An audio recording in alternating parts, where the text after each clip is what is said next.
জমিদার কৃষ্ণচন্দ্রের দ্বারে এসে দাঁড়ালেন একজন ভিখারি, ভিক্ষা নেবে বলে। যেই না দাঁড়িয়েছে স্বয়ং নিজেই চলে এসেছেন দরজার কাছে, এসে বলছে, ভিখারি তুমি ভিক্ষা করো কেন? আর ভিক্ষা করে কি করো? তুমি খাও নাকি তোমার পরিবার খায়? কি করো তুমি ভিক্ষা করে? তখন সেই ভিখারি, দেখুন মা, কার জীবনে কোথা থেকে ত্যাগ আসে, বৈরাগ্য আসে কেউ বলতে পারে না। একজন সাধুর কাছ থেকে আমাদের চৈতন্য হতে পারে, একজন পথের সাধুর কাছ থেকেও আমাদের চেতনা চৈতন্য হতে পারে, একজন সাধারণ মানুষের কাছ থেকেও আমাদের বিবেক চেতনা হতে পারে, হতেই পারে বাবা। কে জানে কার কাছ থেকে আমাদের জীবনের সঠিক পথ আমরা খুঁজে পাবো। এত বড় জমিদার দাঁড়ে দাঁড়িয়ে ভিখারি তাকে বলছে, ও বাবু আমি কেন ভিক্ষা করি? তাহলে শোনো, বাবু গো, বাবু গো,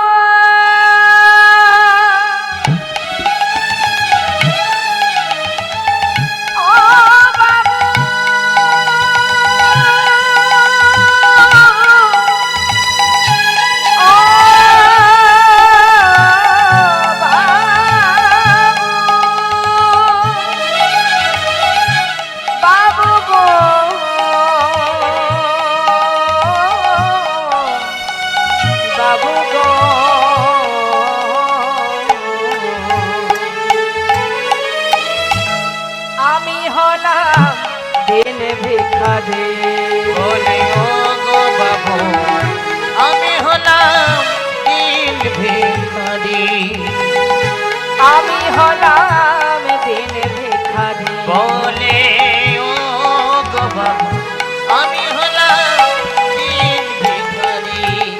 ও তাই দাঁড়ে দাঁড়ে ঘুরে বেড়াই, দাঁড়ে ঘুরে, ও তাই দাঁড়ে দাঁড়ে আমি ঘুরে বেড়াই, দাঁড়ে আমি ঘুরে বেড়াই, আমার নাই টাকা করি, আমি হলাম দিন ভিখারি। বলে ও গো বাবু আমি হলাম দিন ভিখারি। বলে ও গো বাবু আমি হলাম দিন ভিখারি। আমার ঘরে আছে, কি বলছে মা, গিরিধারী,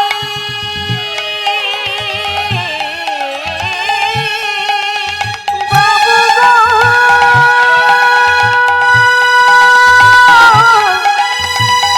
বাবু গো, বাবু গো, আমার ঘরে আছে ওই গিরিধারী, গিরিধারী, গিরিধারী। তাই দাঁড়ে দাঁড়ে দাঁড়ে ভিক্ষা করি, তারে সেবা দিয়ে পাই গো প্রসাদ, তারে সেবা দিয়ে আমি পাই গো প্রসাদ। ও গো এই তো আমার রীতি, আমি হলাম দিন ভিখারি। ও বাবু আমি হলাম ভিখারি। বলে ও গো বাবু আমি হলাম দিন ভিখারি। দাঁড়ে দাঁড়ে ভিক্ষা করো, আহা হা, গিরিধারীর সেবা দাও। দাঁড়াও দাঁড়াও, তিনি একটু দান ধ্যান করতে ভালোবাসেন মা।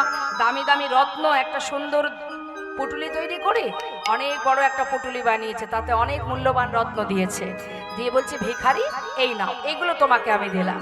এতে কি আছে বাবু? অনেক দামি রত্ন আছে, নিয়ে যাও, অনেক দিন তোমার গিরিধারীর সেবা হবে, তুমিও সুখে স্বাচ্ছন্দ্যে দিন কাটাবে। ঠিক আছে বাবু, তাহলে আমি আসি।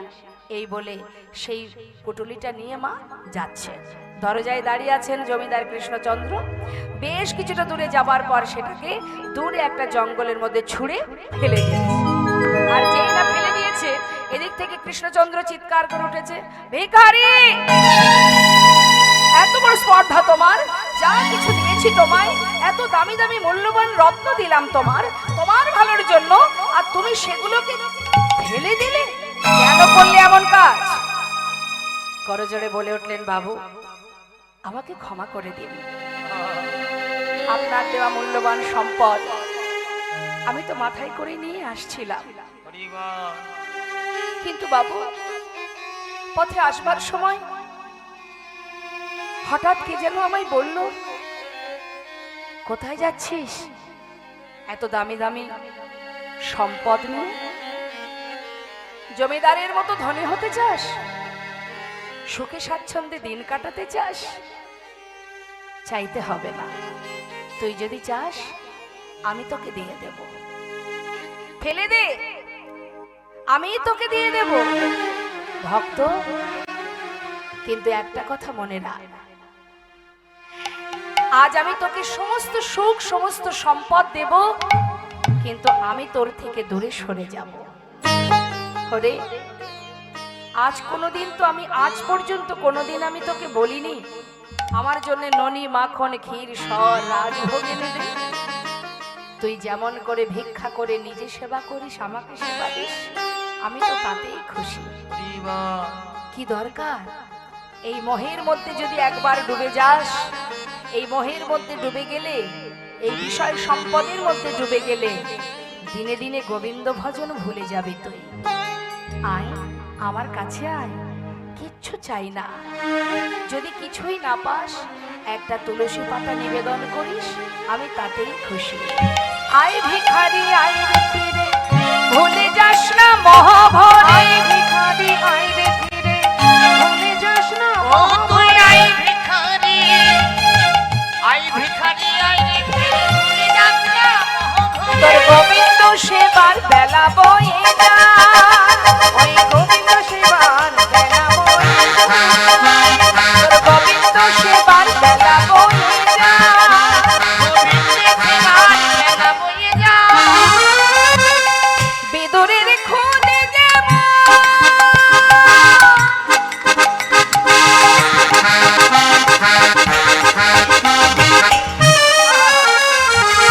বিদুরের খুদে যেমন, তোর ভিক্ষার অন্ন তেমন। বিদুরের খুদে যেমন,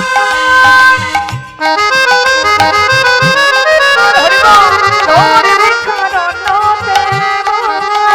সেবা দিতে ভুল করিস নে সেবা দিতে ভুল করিস নে ওরে আই ভিখারি আই রে ফিরে, আই ভিখারি আই রে ফিরে, ওরে আই ভিখারি আই রে ও তুই ফিরে, আই ভিখারি, আই রে ফিরে, ভুলে যাস না মহাভরে। আই ভিখারি আই রে ফিরে, ভুলে যাস না মহাভরে। আই ভিখারি আই রে ফিরে, সেবা দিতে ভুল করিস নে সেবা দিতে ভুল করিস নে আমায়। বিদুরের খুদ যেমন, তোর ভিক্ষার অন্ন তেমন। আমি নিজে যেচে বিদুরের ঘরে শাকন্ন সেবা করেছি। দুর্যোধন বলেছিল, এসো সখা তোমাকে রাজভোগ খাওয়াবো, আমি তো খাইনি। আমার ভক্ত বিদুর, সে আমাকে যা দিয়েছে আমি সেটাই সেবা করেছি। তাই ভক্ত, তোমার যেমন ক্ষমতা যেমন সামর্থ্য, তুমি সেটুকু দিয়েই ভগবানকে ডাকো। তার জন্য অনেক রত্ন অনেক ধন সম্পদের প্রয়োজন নেই। যখনই মহি কোনো জীব ডুবে যায় মা, তখন তার দিন অন্তে ভগবানকে সেবা দেবার সময় হয়ে ওঠে না। কি তাই তো? যখন আমাদের এই পার্থিব জগতের কিছু না থাকে, তখন আমাদের গোবিন্দই একমাত্র সম্বল থাকে। আর যখন আমরা একটু একটু করে সবকিছু পেতে থাকি, তখন সেই দিকে মন প্রাণ ধ্যান চিন্তা দিতে দিতে দিনান্তে ভগবানকে সেবা দেওয়ার সময় আমাদের হয় না। কখন করব? এদিকে কাজ ওদিকে কাজ, ঘরে কাজ, সংসারে কাজ, রান্নাঘরে কাজ, বাহিরে কাজ, সব কিছু করব না ভগবানকে ডাকবো? হয় না সময়, তাই না মা? আর যখনই আমাদের এহেন দশা হয়, ভগবান আমাদের থেকে দূরে সরে যায়। তার একটা সুন্দর প্রমাণ আপনাদের দিই, শুনুন। ভগবান কৃষ্ণচন্দ্র আর অর্জুন দুজনে সাধুর বেশে যাচ্ছে। বেশ কিছুটা পথ গেছে, চারিদিকে ঘুরছে, বাবা ভ্রমণ করছে। ঘুরতে ঘুরতে হঠাৎ, ওমা আমার দিকে তাকান। অর্জুন জিজ্ঞাসা করছে যে সখা, বেশ কত সময় হলো, কয়েক ঘন্টা হয়ে গেল পথে চলছি, কিন্তু খুব খিদে পেয়ে গেছে, কিছু কি খাওয়ার ব্যবস্থা করা যাবে? কি করা যায়? গোবিন্দ বলছে, নিশ্চয়ই করা যাবে, দেখতে হবে, চলো দেখি কারোর বাড়িতে যাই। গিয়ে সাধুর বেশে যাচ্ছে মা পথে, কারোর বাড়িতে গিয়ে দেখি কিছু খাবার পাই কিনা। ঠিক আছে, যেতে যেতে দেখছি সামনে একটা 3 তলা বাড়ি। আহ, এত বড় বাড়ি, নিশ্চয় ধনী ব্যক্তি হবে, নিশ্চয় তার বাড়িতে গেলে কিছু না কিছু খেতে পারবো।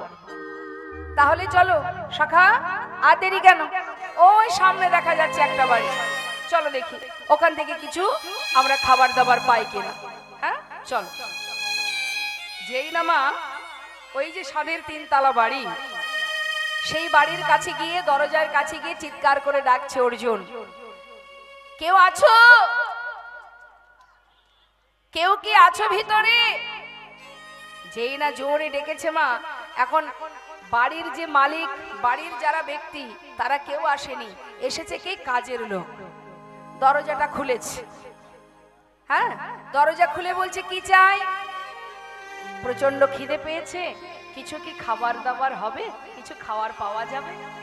হ্যাঁ, সঙ্গে সঙ্গে সেই কাজের মানুষটি বলে উঠলেন, শোনো, এ বাড়িতে কোনো খাওয়া দাওয়া হবে না, এখানে এখন কিছু দেওয়া যাবে না, যাও যাও অন্য কোথাও যাও, এখানে কিচ্ছু পাওয়া যাবে না। বাড়ি থেকে বের করে দিয়েছে।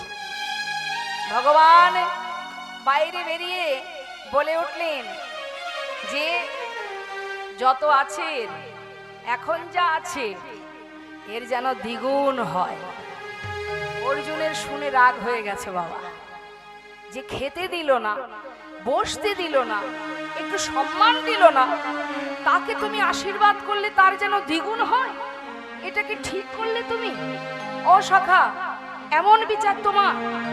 যে তোমাকে অপমান করে বের করে দিল, তাকে তুমি আশীর্বাদ করলে যা আছে তার দ্বিগুণ হোক, এ আমি ভালো লাগলো না, এ বিচার আমার পছন্দ হলো না।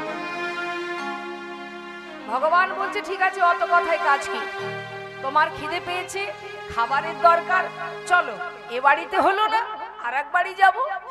আবার কিছুটা দূরে গিয়ে দেখছে একটা ছোট্ট কুড়ে ঘর। কুড়ে ঘরের মধ্যে একজন বয়স্ক বুড়িমা, তিনি ঘুরঘুর ঘুরঘুর করছে। এখন কৃষ্ণচন্দ্র বলছে, সখা ও সখা, খিদায় এত খিদে পেয়েছে যে কথাও বেরোচ্ছে না। শোনো, আমি বলছি ওই দেখো একটা কুড়ে ঘর দেখা যাচ্ছে, হ্যাঁ দেখছো একজন বয়স্ক বুড়িমা ঘুরছে, ওখানে গেলে নিশ্চয়ই কিছু পাওয়া যাবে। অর্জুন বলছে, ও প্রভু, এত বড় বাড়িতে কিছু পেলাম না, আর এই ভাঙাচোরা কুড়ে ঘরের মধ্যে এখানে কি আর খাবার পাওয়া যাবে? আচ্ছা ঠিক আছে, চলোই না হয় দেখি যদি কিছু পাওয়া যায়। গিয়ে ডাকছে, কেউ আছো ঘরে? বয়স্ক বুড়িমা ডাকছে, কে রে তুই, আমায় ডাকছিস? আয়া ভেতরে আয়া। ভেতরে ডেকে বসতে দিয়েছে মা। যেই না বসেছে জিজ্ঞাসা করছে বুড়িমা, কি ব্যাপার, কি জন্য এসেছিস আমার ঘরে, বল, কিছু নিবি, কিছু চাই? হ্যাঁ গো বুড়িমা, প্রচন্ড খিদে পেয়েছিল তো, তাই এসেছিলাম, তোমার ঘরে কিছু খাবার পাওয়া যাবে? বুড়িমা বলছে, দেখ রে বাবা, কথায় আছে অতিথি নারায়ণ, তোরা এসেছিস আমার ঘরে, আমার আর কি আছে বল, আমার একটা সম্বল আছে, ওই গাই গরুটা। ও যতটুকু দুধ দেয়, ওই প্রভুকে সেবা দিয়ে আমি সেবা করি, এতেই আমার দিন কাটে, ওই আমার সব, ওই গরুটা আছে বলেই বেঁচে আছি। হরি বল। তা নিয়ে তোরা এসেছিস যখন, আজকের যেটুকু দুধ হবে তোরাই না হয় খাবি। ভগবানকে নিবেদন করে দুজনকে দিয়েছে। আহ কি শান্তি। সখা, খাওয়া দাওয়া হলো? তাহলে আর দেরি কেন, চলো চলো শিগগিরই চলো। যেই না ঘর থেকে বেরিয়েছে, ভক্ত অর্জুন বলছে, সখা, এ তোমার কেমন বিচার? যে মানুষটা তোমাকে খেতে দিল না, বসতে দিল না, মান দিল না, তুমি তাকে আশীর্বাদ করে দিয়েলে তার জন্য দ্বিগুণ হয়, ডবল হয়। আর যে মানুষটা নিজে না খেয়ে সামান্য একটু দুধ তোমাকে আমাকে খাওয়ালো, তাকে একটু আশীর্বাদ করে যাবে না? নিশ্চয়ই, আমার তো মনে ছিল না। ঠিক ঠিক, আমি আশীর্বাদ করে যাই, এই যে গাই গরুটা আছে ওটা যেন আজ রাত্রেই মারা যায়। অর্জুনের মাথা খারাপ, বাবা কি সর্বনাশ, হে তুমি কি করবে? এমন নিষ্ঠুর মনোভাব তোমার, এমন নির্দয় তুমি, তুমি যার একমাত্র সহায় সম্বল ওই গাই গরুটা, তুমি সেই গরুটা পর্যন্ত কেড়ে নিলে। এ তোমার কি বিচার প্রভু? এ আমি এর এর এর মহিমা আমি কিছু বুঝতে পারছি না। গোবিন্দ বলে উঠলেন, অর্জুন শান্ত হও, সব বুঝিয়ে দিচ্ছি।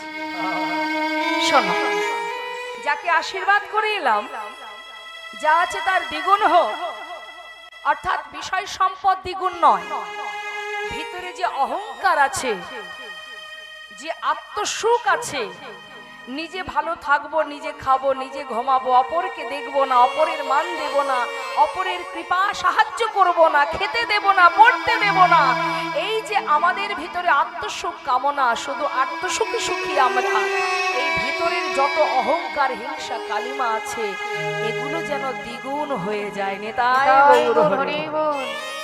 আশীর্বাদ করলাম, এখনই তোমার যে মনোভাব আছে সেটা যখন দ্বিগুণ হবে, আমি ততই তোমার থেকে দূরে সরে যাব। আর এই বুড়িমার একমাত্র সহায় সম্বল ছিল গরু। কি বলতো মা? আমার ওই গরু ছাড়া আর কিছু নাই, গরুই আমার, গাই গরুটাই সব, ওই আছে তাই আছে, তাই না? তার মানে কি, একমাত্র মন প্রাণ ধ্যান ওই গরুটি, সেটাকে যদি আমি কেড়ে নিই, তাহলে আমার ভক্ত অতি তাড়াতাড়ি আমার শরণে চলে আসবে। সে যখন আমার শরণে আসবে, তার সুখ দুঃখ ভালো মন্দ সবকিছু তো আমার দায়িত্ব থাকবে। তাই মা, কিঞ্চিত যদি মোহ থাকে আমাদের কোনো কিছুর প্রতি, ভগবান থাকবেন না। যখনই আত্মসমর্পণ হবে, তখনই তিনি তোমার কাছে ছায়ার মতো তোমাকে রক্ষা করে যাবে। আজ জমিদার বলে উঠলেন, শোনো ভিখারি, আমার মহলে থাকলে যদি তুমি এইখানে বসে হরিনাম করো, তুমি হরিনাম গাইবে, আমি শুনবো, আর তোমার খাওয়া পড়া সমস্ত দায় দায়িত্ব আমার, তুমি আমার ঘরে থেকে যাও। ভিখারি বললেন, বাবু, আপনার এই সুন্দর মহলে যদি আমি থাকি, তাহলে দিনে দিনে এই সুখ, এই শান্তি, এই আরাম পেতে পেতে আমিও কোনোদিন আপনার মতো ভগবানকে ভুলে গিয়ে এই মায়ার সংসারে জড়িয়ে যাব। তাই বাবু, আমার ওই ভাঙা কুঠিরই ভালো, আপনার মহলে আমি থাকবো না। যেই না কথাটা বলে চলে গেছে বাবা, সেই থেকে কিন্তু তার মনের মধ্যে প্রশ্ন জাগে গেল। মা, প্রশ্ন শুরু হলো, কি এই জমিদার মহলে থেকে সমস্ত জমিদারি রক্ষা করে টাকা পয়সা ধন সম্পদের চিন্তা করতে করতে কখন দিন ফুরিয়ে যায়, একবারও তো প্রভুর নাম আমার করা হয় না। কখন করব তার নাম? কি করা উচিত আমার? কোন পথে যাব আমি? আমি জমিদার, জমিদারি রক্ষা করা আমার দায়িত্ব, একদিকে গোবিন্দ চরণ ভজন, সেটাও আমার দায়িত্ব। কি করা উচিত আমার? কোন পথে যাব আমি?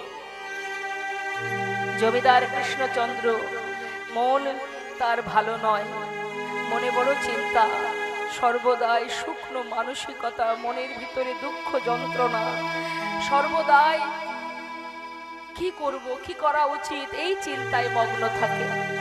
হঠাৎ জমিদারি যে নিয়ম কানুন আছে মা, খাজনা আদায় করতে যেতে হয়, পালকি চেপে যাচ্ছেন গোটা রাজ্য পরিদর্শন করতে আর খাজনা আদায় করতে।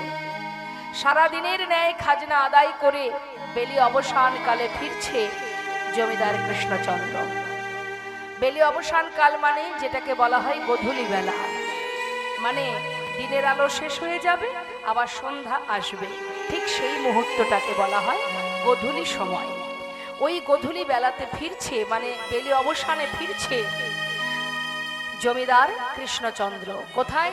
নিজের মহলে। যখন পথে আসছে মা, পথে আসার সময় সন্ধ্যা আগত এক ধোপার মেয়ে রজক কন্যা চিৎকার করে পিতাকে ডেকে বলছে, বাবু গো, বাবু গো, বেলা যায়, বাসনায় আগুনি দাও। কি বলছে? বাবু বাবু গো বেলা যায় বাসনায় আগুন দাও। যারা ধোপা কাপড় কাছে আগেকার সময়ে কলার পাতাকে, শুকনো কলার পাতাকে বলা হয় বাসনা। এই শুকনো কলার পাতা পোড়ালে সে একটা ছাই হয়, ওই ছাইটা দিয়ে কাপড় পরিষ্কার করা হতো। তা রজকন্যা তার নিজের পিতাকে বলছে, বাবু বেলা যায় বাসনায় আগুন দাও। আর যখন ফিরছে জমিদার কৃষ্ণচন্দ্র, পর্দা সরিয়ে, পালকির পর্দা সরিয়ে কান পেতে শুনছে, বাতাসে যেন একটা কথা তার কানে এসে বাজছে। কি বলছে? বেলা যায়,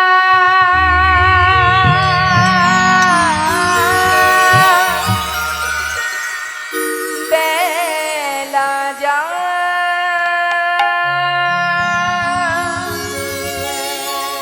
বেলা যায়,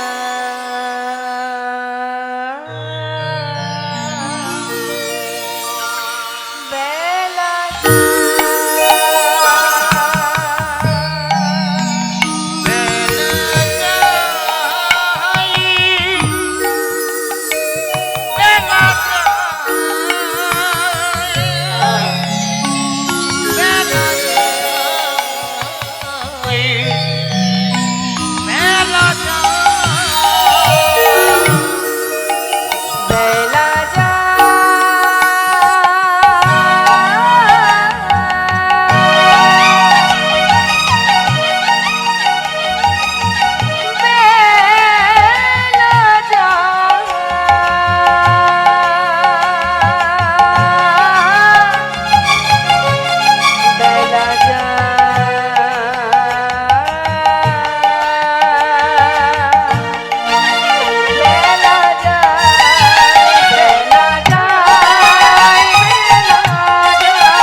শুধুমাত্র দিনের আলো শেষ হচ্ছে না, আমাদেরও জীবনের আলো দেখতে দেখতে সন্ধ্যায় ঘনিয়ে আসবে। কে জানে কার জীবনে কখনো সন্ধ্যা আসবে? কে জানে এই পৃথিবী ছেড়ে আমরা কবে চলে যাব? লীলা মানেই আমাদের মতো জীবকে বোঝানো। করে মন, কৃষ্ণ ভজনের মানব জন্ম পেয়েছিস, সময় গেলে আর পাবি না রে। যদি একবার মনুষ্য কুলে জন্ম পেয়ে হরিকে বুঝতে পারিস, আবার পুনরায় মানব জন্ম পাবি। না হলে কীট পতঙ্গ পশুকুলে জন্ম পেয়ে সারা জীবন যন্ত্রণার কষ্ট ভোগ করতে হবে। বেলা গেল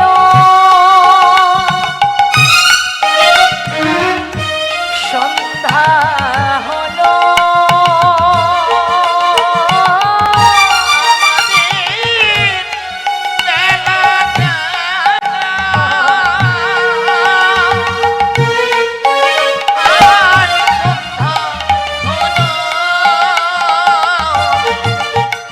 একবারে ফিরে এসোতা বেলা যায়, বেলা যায়, বেলা যায়, বেলা যায়,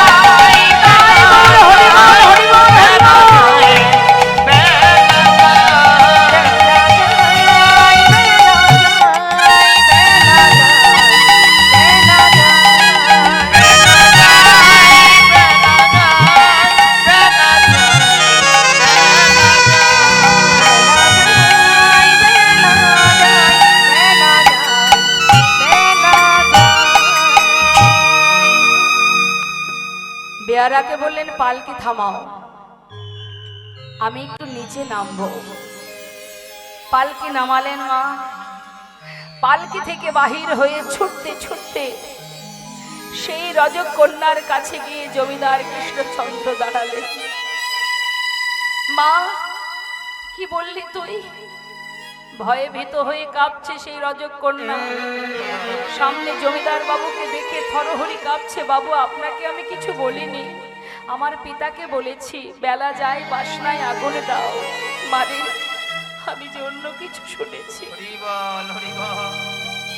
আমি যেন বারবার শুনলাম, তুই বারবার আমায় বললি বেলা যায় বাসনায় আগুন দাও নয়, বাসনায় আগুন দাও। আমি যেন বারবার শুনলাম বাসনায় আগুন দাও, বাসনায় আগুন দাও, বাসনায় আগুন দাও। কামনা বাসনা চাওয়া পাওয়া সবকিছুর পিছনে জীবনের বেলা বয়ে চলে গেল। এখনো বুঝতে পারলাম না আমি কি করে চলেছি। আর আমি রইব না, আর থাকবো না। মারে, তুই যে আজ আমার জ্ঞান চক্ষু খুলে দিলি, আজ আজ আমাকে সঠিক পথের সন্ধান দিলি তুই। আমি আর থাকবো না।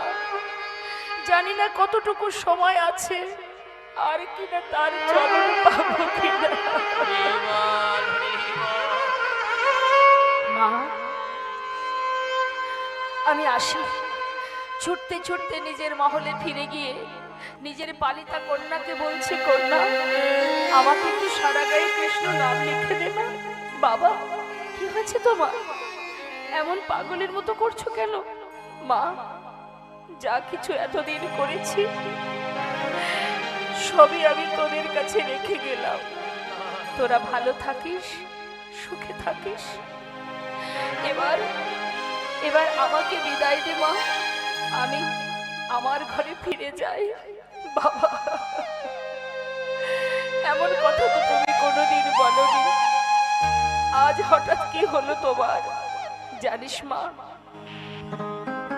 সারা জীবনে যদি তোদের জন্য, সংসারের জন্য, জগতে জীবের জন্য ভাববো, তবে আমি আমার কথা কবে ভাববো বল? জানিস মা, আমি আমার ঘরে ফিরতে চাই, আমার আপন জনকে পেতে চাই, আমি তার চরণে পৌঁছাতে চাই। দে না মা, সারা গায়ে কৃষ্ণ নাম লিখে দে। যাব রে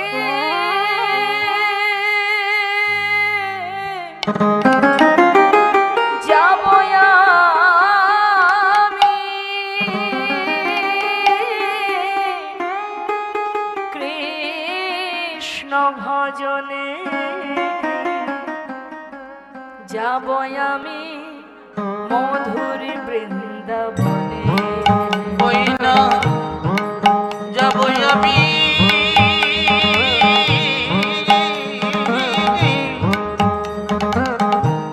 যাব আমি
বুঝতেই পারছি আপনারা ভগবত কথা শ্রবণ করতে করতে নামের মধ্যে ডুবে গেছেন, আপনারা এক মনে লীলা শ্রবণ করছেন। কিন্তু মা, আমাদের তো সবাইকে সময়ের সাথে চলতে হয়, সময়ের অধীনে আমরা, তাই প্রসাদের ব্যবস্থা যেখানে যারা প্রসাদ বিতরণ করছেন তারা খবর দিলেন যারা এখনো প্রসাদ পাননি আপনারা কৃপা করে প্রসাদটা পেয়ে আসুন। জয় রাধেশ্বর। যারা এখনো বাকি আছেন প্রসাদ পেতে, প্রসাদ পেয়ে আসুন।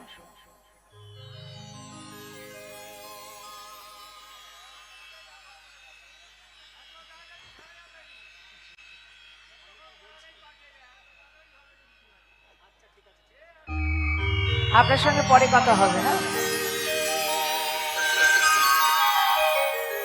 তো যারা প্রসাদ পাননি আমার বলার কথা আমাকে বলে গেছেন, তাই বললাম আপনারা যারা যাবেন প্রসাদ পেতে, প্রসাদ পেয়ে আসুন, সমস্যা নেই। দেহটা ওখানে থাক, মনটা এখানে থাকলেই হবে। জানি তাই জন্য। তো বাবা, নামকে সম্বল করে সমস্ত জমিদারি সুখ শান্তি, একজন জমিদার যার সেবা করার জন্য কত দাস দাসী আছে, কিন্তু তথাপিও সব কিছু তুচ্ছ করে কৃষ্ণ ধনে ধনী হবেন বলে, গোবিন্দ চরণ পাওয়ার জন্য, প্রভুর কৃপা পাওয়ার জন্য সব ছেড়ে জনমের মতো কৃষ্ণের দাস হয়ে পথে যাত্রা করে। তার কন্যা বললেন, বাবা তুমি মাকে তো একটু বলে যাও, তোর মাকে যদি বলি সে তো আমায় যেতে দেবে না। তাই মায়ার কোনো বাঁধন আমি রাখবো না বাবা, সর্বস্ব রইল তোদের জন্য, তোরা ভালো থাক, আমাকে বিদায় দে। একবার চিন্তা করুন মা, আমরা যদি কখনো কোনো সময় সুখ পাই, একজন সুখী ব্যক্তি কখনো দুঃখ চায়? চাইবে? তাহলে আপনি সাধের ঘর বাড়ি বানিয়েছেন, বাড়ি গাড়ি সব কিছু হয়েছে, কেউ যদি এখন আপনাকে বলে সব কিছু ছেড়ে দিয়ে তোমাকে ওই কুড়ে ঘরে থাকতে হবে, খারাপ লাগবে তো? হ্যাঁ, এত কষ্ট করলাম সারা জীবন ধরে, আমি সুখ ভোগ করবো না, অন্য কেউ করবে, কেঁদে পাগল হয়ে যাব, তাই না? এটা আমাদের মতো মানুষের কাজ। আর যে এত বড় জমিদার, যার এত সুখ, সে সব ছেড়ে দিয়ে শুধুমাত্র একটা ছিন্ন বসন পরে পাগলের ন্যায় পথে পথে মাসের পরে মাস চলে যায়, চললেন বৃন্দাবনের পথে। তাহলে আমরা কি বুঝবো মা, কে বুদ্ধিমান কে বোকা? যিনি সব ছেড়ে চললেন বৃন্দাবনে, আর আমরা সব ছেড়ে মায়ার সংসারে পড়ে আছি। কি তাই তো? আপনারাই বলুন তো, কাকে বেশি ভালোবাসেন, ভগবানকে না সংসারকে? ভগবানকে আমরা সবাই ভালোবাসি, কিন্তু তার থেকে বেশি ভালোবাসি আমরা সংসারকে, যার কারণে সংসার ছেড়ে আমরা যেতে পারছি না। আর যারা সংসারকে ভালোবাসে না তারা কেউ সংসারে নেই। পঞ্চপাণ্ডব, আহা, সরগোস্বামী যারা ছিলেন বড় বড় জমিদার, কেউ অশিক্ষিতও নয় আর কেউ দিনহীন কাঙালও নয়। তাহলে এই যে সরগোস্বামীকে আপনারা সর্বদাই যার সেবা পূজা করেন, সেই সরগোস্বামী বড় বড় মন্ত্রী ছিলেন, তানারা জমিদার ছিলেন, যারা সব কিছু ছেড়ে একটা ছিন্ন বসন করে চলে গিয়েছিলেন গোবিন্দ চরণে। তাহলে ভগবানের চরণ পেয়েছিল তারা, যারা সব ত্যাগ করে ভগবানের চরণে নিজেকে সঁপে দিয়েছেন।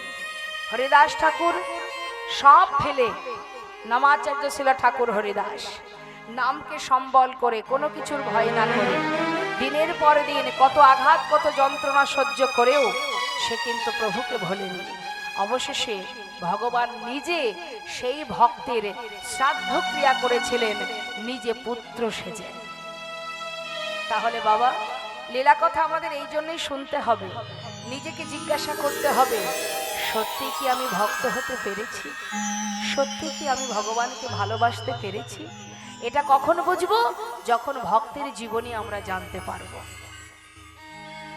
চললেন মস্ত বড় জমিদার, সব কিছু ছেড়ে পাগলের বেশ, হা কৃষ্ণ কৃষ্ণ বলতে বলতে যাচ্ছে। মদনে কৃষ্ণ নাম মাসের পর মাস পার হয়ে যায়। পথ চলিতে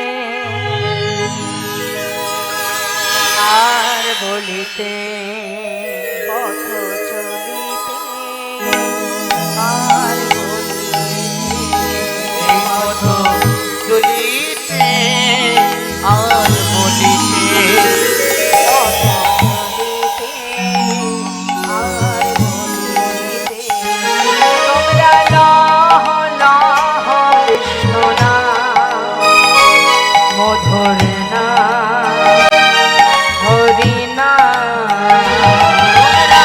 লহ গো লহ কৃষ্ণ নাম, হরি নাম, কৃষ্ণ নাম।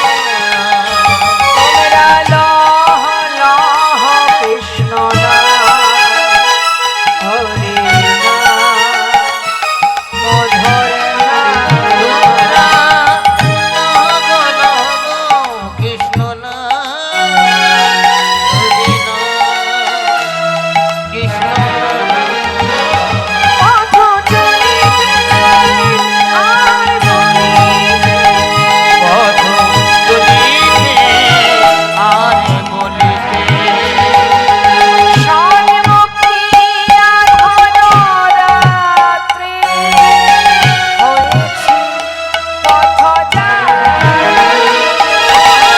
সম্মুখে আঁধার রাত্রি, আমি হয়েছি পথযাত্রী।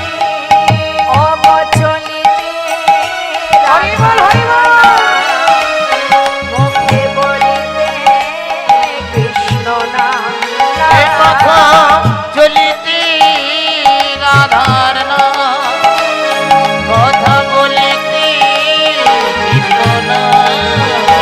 পথ চলিতে আর বলিতে, এই পথ চলিতে আর বলিতে, পথ চলিতে আর বলিতে, বিশ্বাসে বিশ্বাসে প্রতি অস্তিতে প্রতি জন্মিতে, বিশ্বাসে প্রতি বিশ্বাসে প্রতি অস্তিতে প্রতি জন্মিতে, লহ লহ তারে নাম, হরি নাম, মধুর নাম, লহ লহ কৃষ্ণ নাম, হরি নাম, মধুর নাম। পথ চলিতে আর বলিতে, পথ চলিতে আর বলিতে, এই পথ চলিতে আর বলিতে, পথ চলিতে আর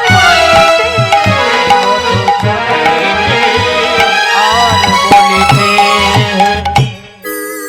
চলে গেল মা কয়েক মাস, 2 মাস পার হয়ে গেল। মুর্শিদাবাদ ত্যাগ করে মস্ত বড় জমিদার কৃষ্ণচন্দ্র বৃন্দাবনে এসে পৌঁছালেন। বৃন্দাবনে রাধা কুণ্ড শ্যাম কুণ্ড দর্শন করার পর গোবিন্দ কুণ্ডের পাড়ে কোন রকমে বিশ্রামে বসলেন একটি গাছতলাতে। দেখতে দেখতে সন্ধ্যা হয়ে গেল, তাই আর তো সে তো রাস্তাঘাট চেনে না, কোনো কিছুই চেনে না, জানে না, তাই একটা গাছতলাতে কোনো রকমে রাত্রিটা পার করেছে মা। পার করার পর যেই না সকাল হয়েছে, ভোর হতে না হতেই সমস্ত ব্রজবাসী ব্রজমাইরা মাথায় করে ডালা সাজিয়ে সবাই সারি সারি যাচ্ছে। সবাই যখন সারি সারি যাচ্ছে, জমিদার কৃষ্ণচন্দ্র ডাকছে, এই যে ও ব্রজবাসী, ব্রজবাসী তোমরা কত সুন্দর সারি সারি চলেছ, বলি যাচ্ছ কোথায় গো? তুমি জানো না বুঝি নতুন এসছো বৃন্দাবনে? হ্যাঁ, আমি নতুন এসেছি। আমরা বাঁকা বিহারীর ভোগ দিতে যাচ্ছি গো। বাঁকে বিহারীর ভোগ দিতে? সেটা কত দূর গো? আর কিছুটা যেতে হবে। আমি তো পথঘাট চিনি না, আমাকে একটু তোমাদের সাথে নিয়ে যাবে? কেন নিয়ে যাব না, চলো আমাদের সঙ্গে। তবে শোনো, আমরা সবাই মিলে যার নাম গাইতে গাইতে যাচ্ছি, তুমিও আমাদের সঙ্গে তার নাম গাইতে গাইতে চলো। বেশ, যাচ্ছে মা। ভক্তগণ ব্রজমায়েরা গাইতে গাইতে যাচ্ছে বৃন্দাবনে। রাধে রাধে। সবাই যাচ্ছি, আমরা যাচ্ছি তো। লীলা শ্রবণ করছি মানে লীলার সাথে সাথে আমাদের মনটাও সেই দিকে যাচ্ছে। তাহলে আমরাও যাব এখন সবাই মিলে রাধা নাম গাইতে গাইতে। রাধে রাধে রাধে রাধে রাধে রাধে রাধে রাধে বল। রাধে রাধে রাধে রাধে রাধে রাধে বল বল। রাধে রাধে রাধে রাধে রাধে রাধে বল। রাধে রাধে রাধে রাধে ও বলো রাধে রাধে, ও বলো রাধে রাধে, রাধে রাধে রাধে রাধে রাধে রাধে রাধে রাধে রাধে বল। রাধে রাধে রাধে রাধে রাধে রাধে বল। রাধে রাধে রাধে রাধে রাধে রাধে বল। রাধে রাধে রাধে রাধে রাধে রাধে বল। রাধে রাধে রাধে রাধে রাধে রাধে বল। রাধে রাধে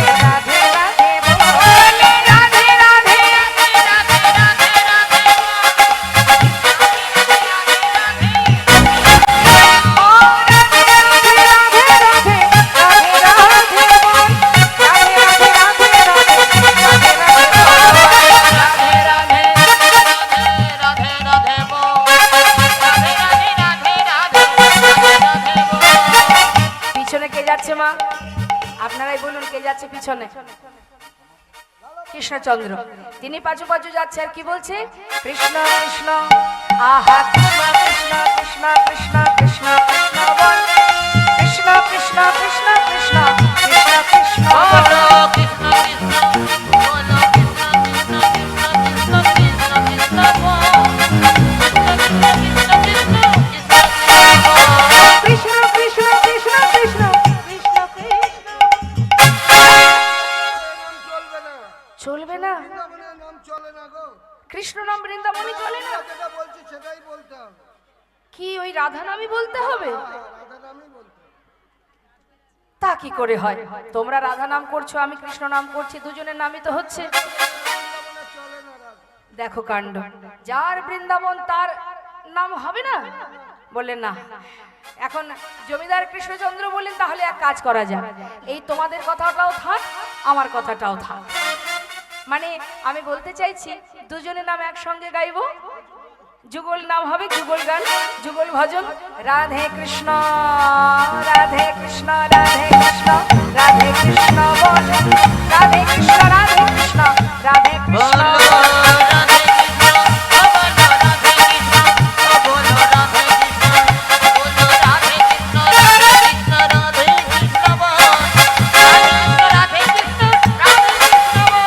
বৃন্দাবন কি? আপনারা সবাই জোরে জোরে রাধে রাধে বলবেন বা রাধা কৃষ্ণ বলবেন, আর আমি এক একটা জায়গার নাম বলবো। তুলুন সবাই হাত। কই দেখি, তুলুন তুলুন, মোবাইল রেখে দিন, মোবাইল পরে। হ্যাঁ, আগে ভজন করে নিন, মোবাইলে পরে সেলফি তুলে নেবেন। তুলুন হাত, সবাই তুলুন একসঙ্গে, জোরে জোরে বলবেন। ঠিক আছে? হ্যাঁ। বৃন্দাবন কি?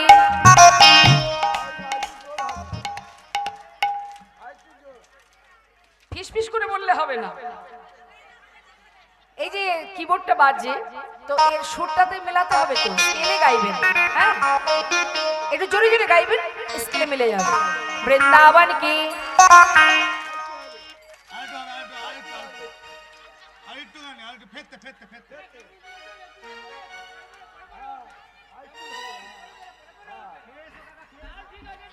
আমার বাবা কিন্তু হাত তুলেছে, সত্যি কথা, খুব ভালো হাত তুলেছেন, কিন্তু বাবা কিন্তু রাধে রাধে বলছেন না। বাবা একটু জোরে জোরে রাধে রাধে বলবেন। হ্যাঁ, বাহ, আমার বাবা কিন্তু একেবারে স্বতঃস্ফূর্ত ভাবে একেবারে তৈরি হয়ে গেছে। মায়েরা আপনারা যদি ফাঁকি দেন তাহলে আপনাদেরই ফাঁকে পড়তে হবে। সবাই মিলে দু হাত তুলে। বৃন্দাবন কি? বৃন্দাবন কি? যমুনা মাই কি? রাধা কুণ্ড কি? শ্যাম কুণ্ড কি? গোবিন্দ কুণ্ড কি? বিলাসবন কি? মধুবন কি? নিধুবন কি? কেশিঘাট কি বংশীবট কি মোহনবন কি মধুবিবন কি লৌহবন কি